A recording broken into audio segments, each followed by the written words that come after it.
મારી સાથે પ્રચંડ અવાજથી બોલજો। ભારત માતા કી। મંચ પર ઉપસ્થિત મહેસાણા સંસદીય ક્ષેત્રના લોકપ્રિય સંસદ સભ્ય શ્રીમાન હરિભાઈ પટેલ, માણસા વિધાનસભા ક્ષેત્રના ધારાસભ્ય શ્રી જે.એસ. પટેલ, આપણા રાજ્યસભાના સાંસદ શ્રી મયંકભાઈ નાયક, માણસા કોલેજના ટ્રસ્ટી શ્રી ડોક્ટર વી.એન. શાહ, બલરાજસિંહ ચૌહાણ, દહેગામ મત વિસ્તારના ધારાસભ્ય અલ્પેશજી ઠાકોર, ગાંધીનગર દક્ષિણના ધારાસભ્ય બકાજી ઠાકોર, કલોલના ધારાસભ્ય, જિલ્લા પંચાયતના અધ્યક્ષ શ્રીમતી શિલ્પાબેન, નગરપાલિકા માણસાના અધ્યક્ષ શ્રીમતી જ્યોત્સનાબેન, મારા મિત્ર અને ભૂતપૂર્વ ધારાસભ્ય શ્રી અમિતભાઈ ચૌધરી, શ્રીમતી પ્રિયંકાબેન, અધ્યક્ષ તાલુકા પંચાયત, ભારતીય જનતા પાર્ટી ગાંધીનગર જિલ્લાના અધ્યક્ષ શ્રી અનિલ પટેલ, કલેક્ટર ગાંધીનગર શ્રીમાન મેહુલભાઈ, અને આજે આ કાર્યક્રમમાં ઉપસ્થિત સૌ માણસાના નગરજનોને રામ રામ નમસ્કાર। મિત્રો, આજ મારા માટે પણ ખૂબ મહત્વનો અને એક પ્રકારથી યાદગાર દિવસ છે। જે ગામની અંદર હું જન્મ્યો, જે ગામમાં મોટો થયો, એ જ ગામમાં આજે લગભગ બધું ભેગું થઈ 267 કરોડ રૂપિયાના કામોનું આજે લોકાર્પણ અને ખાતમુહૂર્ત થઈ રહ્યું છે। માણસા મત ક્ષેત્ર એક પ્રકારથી ખૂબ મહત્વપૂર્ણ સ્ટ્રેટેજિક લોકેશન પર માણસા આવેલું છે અને એના સંપૂર્ણ વિકાસ માટે જે.એસ. અને હરિભાઈએ ભાષણ કર્યું, કહ્યું બધું અમિતભાઈ એવું નથી ભાઈ, આ બે જણા મારી પાછળ પડે છે ત્યારે કંઈક થતું હોય છે। આ બંને તમારા ચૂંટાયેલા પ્રતિનિધિઓ જે.એસ. પટેલ અને હરિભાઈ, એકેય અઠવાડિયું એવું નથી જતું કે કાગળ આવ્યો ના હોય અથવા ફોન ના આવ્યો હોય, ત્યારે આટલા કામો થાય છે। એક પ્રકારથી હું સહેજ પાછું વારી જોઉં તો માણસાને આસપાસના વિસ્તારોમાં નજીકના 3-4 વર્ષમાં કેટલા કામો થયા। અંબોડ, અમે બધા નાના હતા ત્યારથી પિકનિક કરવા અંબોડ જતા, આપણું તીર્થધામ પણ ત્યાં આગળ 235 કરોડના ખર્ચે બેરેજની કામગીરી ગુજરાત સરકારે ચાલુ કરી। હું અંબોડ ગયો તો માના દર્શન પણ કર્યા, બેરેજનું ખાતમુહૂર્ત પણ કર્યું। માણસાવાળાને એવું થાય કે ભાઈ અંબોડમાં બેરેજ બને, ત્યાં પાણી ભરાય, એનાથી શું ફાયદો થાય?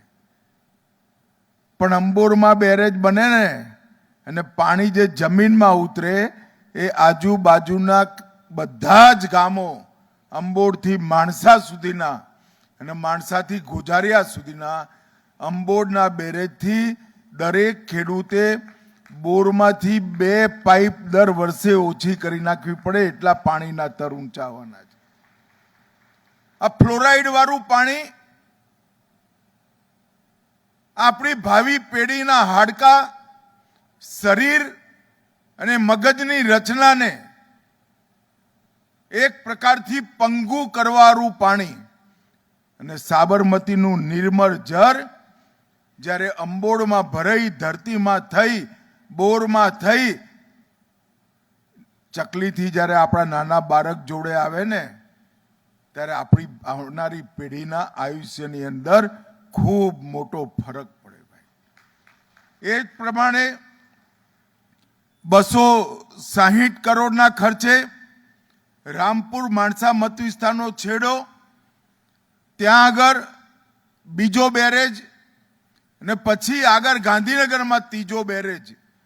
તો ગાંધીનગરથી મવડી સુધી આખો સાબરમતીનો પટ 12 મહિના પાણીથી ભરાઈ રહે એવી વ્યવસ્થા આપણે કરી છે. ધરોઈ કમાન્ડ વિસ્તારમાં નર્મદાનું પાણી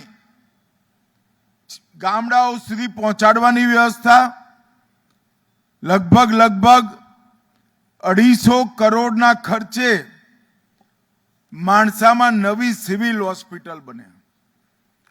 હું 5મા ધોરણમાં આરબીએલડીમાં ભણતો હતો ત્યારથી સામે સિવિલ જોતો હતો. પેટ્રોમેક્સમાં ઓપરેશન થતા એ મેં જોયા છે અને દિવસોના દિવસો સુધી લાઇટ જતી રહે એવી વ્યવસ્થા જોઈ.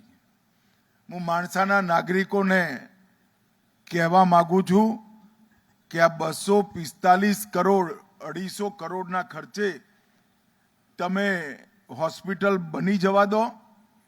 11 માળની હોસ્પિટલ છે અને 2030 પછી કોઈ પણ ઓપરેશન કરવા માટે કોઈએ માણસાની બહાર ગાંધીનગર સુધી પણ નહીં જવું.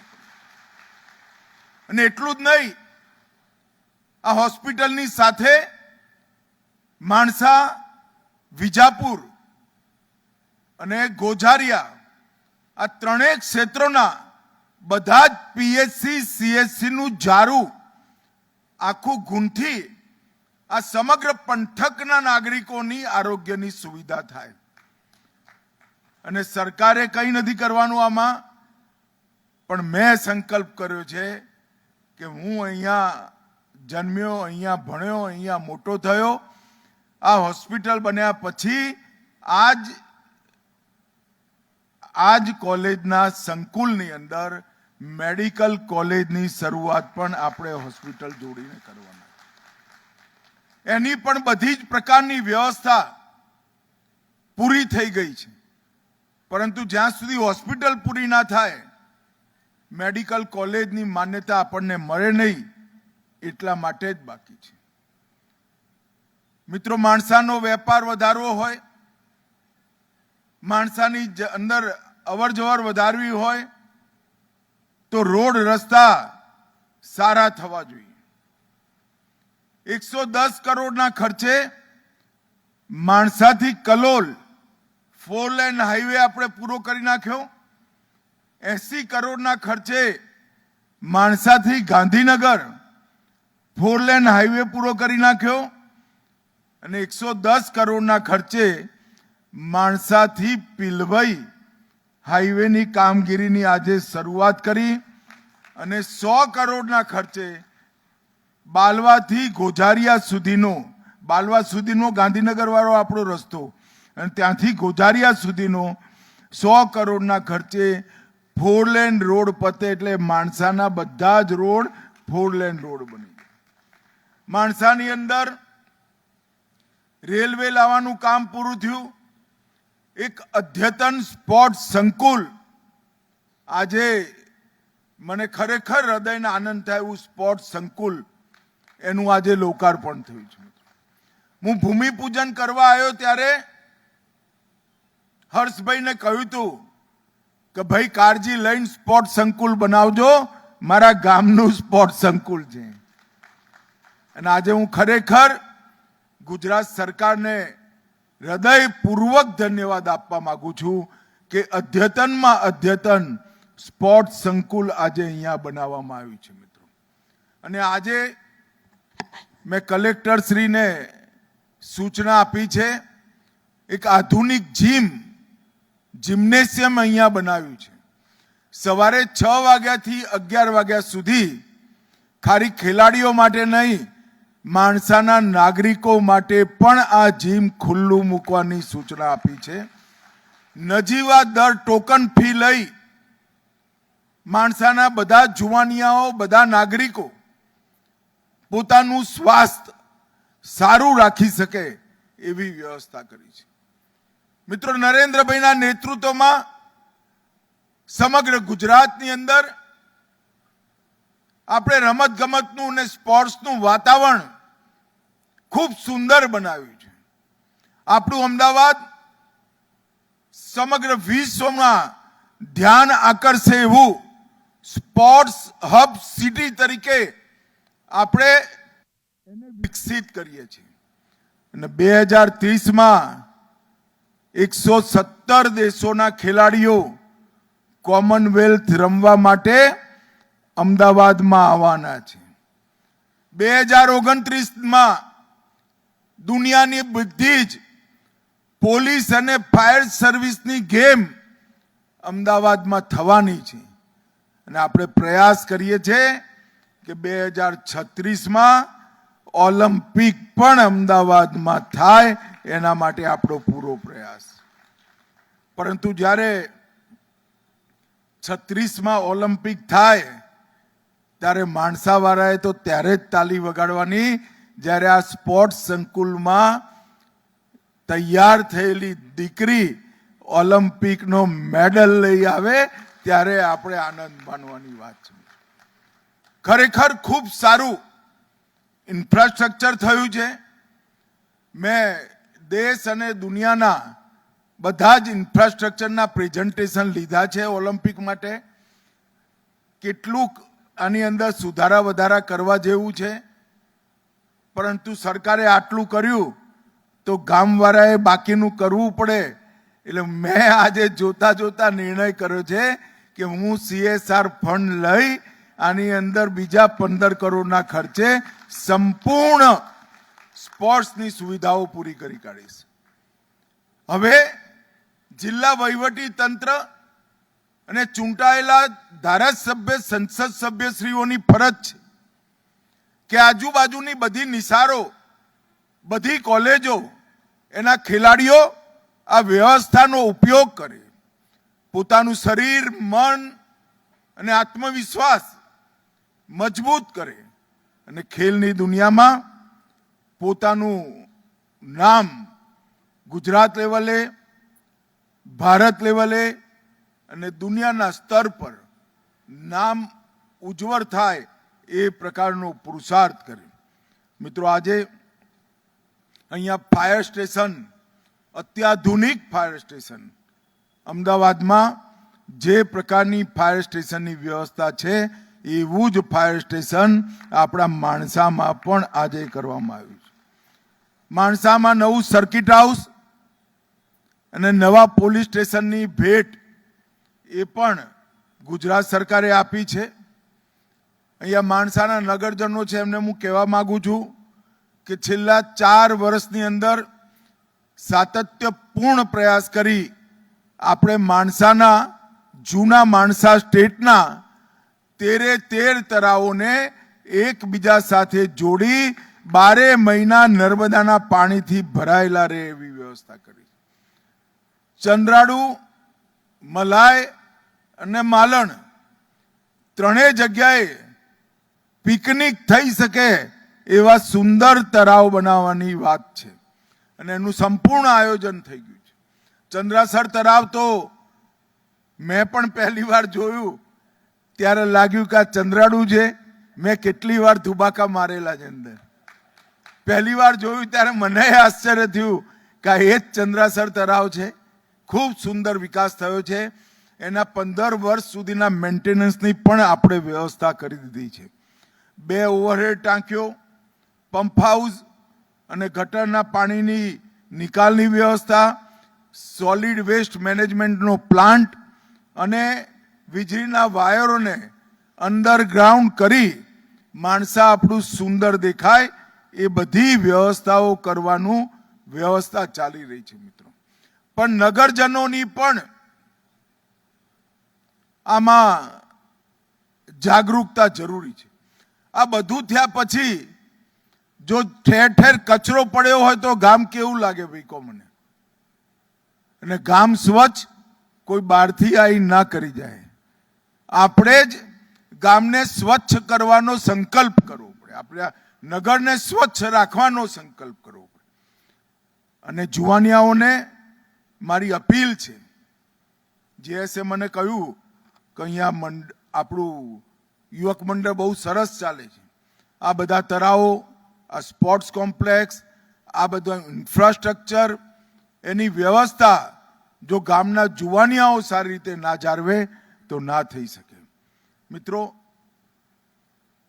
આપણા સંસદ સભ્ય હરિભાઈ પટેલ અને આપણા ધારાસભ્ય JS પટેલ બંનેનો આ બધા જ વિકાસના કામોમાં સતત ફોલોઅપ અને ખૂબ મોટું યોગદાન છે. એકવાર જોરથી બંને માટે તાલી વગાડો જરા બધા.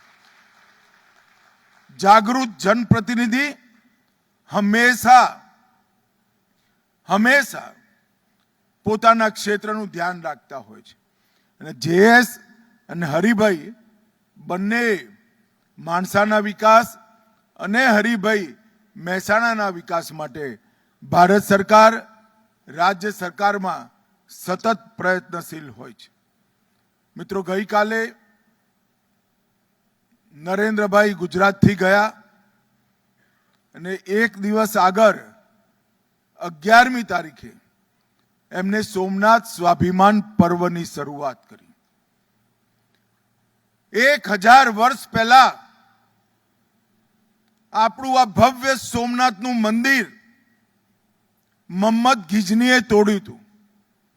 અને પછી લગાતાર અલાઉદ્દીન ખિલજી, અહેમદ શાહ, મોહમ્મદ બેગડો, ઔરંગઝેબ લગાતાર આ લોકો મંદિર તોડતા ગયા, આપણે નવું બનાવતા ગયા. તોડવા વાળાને તોડવામાં વિશ્વાસ હતો, બનાવવા વાળાને બનાવવામાં વિશ્વાસ. અને સાહેબ 1000 વર્ષ પછી જુઓ, તોડવા વાળા બધા ક્યાંય ને ક્યાંય ગુમ થઈ ગયા અને સોમનાથનું મંદિર આજે પણ અડીક સોમ સમુદ્ર પર ઊભું છે. અને આ સોમનાથનું મંદિર સરદાર પટેલ, KM મુનશી, જામ સાહેબ અને આપણા પહેલા રાષ્ટ્રપતિ રાજેન્દ્ર પ્રસાદ જેવા મહાનુભાવોએ સંકલ્પ કરી પુનઃનિર્માણ કર્યું. અને સંકલ્પ પાછળનો આશય શું હતો? કે સોમનાથ પરનો હુમલો એ મંદિર પરનો હુમલો નહોતો. એ આપણા વિશ્વાસ પર, આપણા ધર્મ પર, આપણા સ્વાભિમાન પરનો હુમલો હતો. અને એનો જવાબ હુમલાથી ના હોઈ શકે. એનો જવાબ અડીક સ્વાભિમાનની રક્ષાથી હોઈ શકે. અને આજે 1000 વર્ષ પછી 16 વાર તોડ્યા પછી સોમનાથનું મંદિર ગગનચુંબી ભગવી ધજા સાથે ત્યાં જ પ્રસ્થાપિત. અને ભવ્ય સોમનાથનો કોરિડોર નરેન્દ્ર મોદીજીના નેતૃત્વમાં ત્યાં બની રહ્યો છે. અને પૂરી દુનિયાને સંદેશ કે સનાતન ધર્મ, ભારતીય સંસ્કૃતિ અને ભારતના લોકોની આસ્થા એને મિટાવી એટલી સહેલી નથી. એ તો સૂર્ય અને ચંદ્ર જેટલી અમર અને અમિટ છે. આ સોમનાથનું મંદિર ભારતના વિશ્વાસ અને ભારતની આસ્થાનું, ભારતના ગૌરવનું પ્રતીક છે. આખું 1 વર્ષ સોમનાથ સ્વાભિમાન વર્ષ તરીકે આપણે મનાવવાના છે. અનેક કાર્યક્રમો થવાના છે. ભારતની આત્માને ઝંઝોળવા માટે, ચેતનાને જાગૃત કરવા માટે અને સનાતન ધર્મની જડોને પાતાળ સુધી, ઊંડે સુધી લઈ જવા માટે આ સોમનાથ સ્વાભિમાન વર્ષ આપણા સૌ માટે મહત્વનું છે. હું આપ સૌને વિનંતી કરું છું કે સમગ્ર દેશમાં દરેક ગામથી લઈ દિલ્હી સુધી આપણે કાર્યક્રમનું આયોજન કરવાના છે. આપ સૌ એની જોડે જોડાજો. મિત્રો, નરેન્દ્રભાઈએ 11 વર્ષમાં આપણા અર્થતંત્રને 11મા નંબરથી 4થા નંબર સુધી પહોંચાડી દીધું. 2014માં આપણું દેશનું અર્થતંત્ર 11મા નંબર પર થયું દુનિયામાં, આજે 4થા નંબરે છે. અને 2027 ડિસેમ્બર પહેલા દુનિયામાં 3જા નંબરે આપણે આવી જવાના છે, 3જા નંબરે. પરંતુ 2047માં ભારતની જનતાએ એક સંકલ્પ કર્યો છે કે 2047માં જ્યારે દેશની આઝાદીની શતાબ્દી મનાતી હશે એ વખતે એવા ભારતની રચના કરવી કે દરેક ક્ષેત્રની અંદર ભારત સમગ્ર વિશ્વમાં 1 નંબર પર હોય એવા ભારતની પૂર્ણ વિકસિત ભારત એની રચના કરવાનું કામ, એનો પાયો નાખવાનું કામ આપણા નેતા નરેન્દ્રભાઈએ હાથમાં લીધું છે. મને વિશ્વાસ છે કે આ 25 વર્ષ 75 વર્ષથી 100 વર્ષ સુધીના એ ભારતના યુવાનોના વર્ષ છે.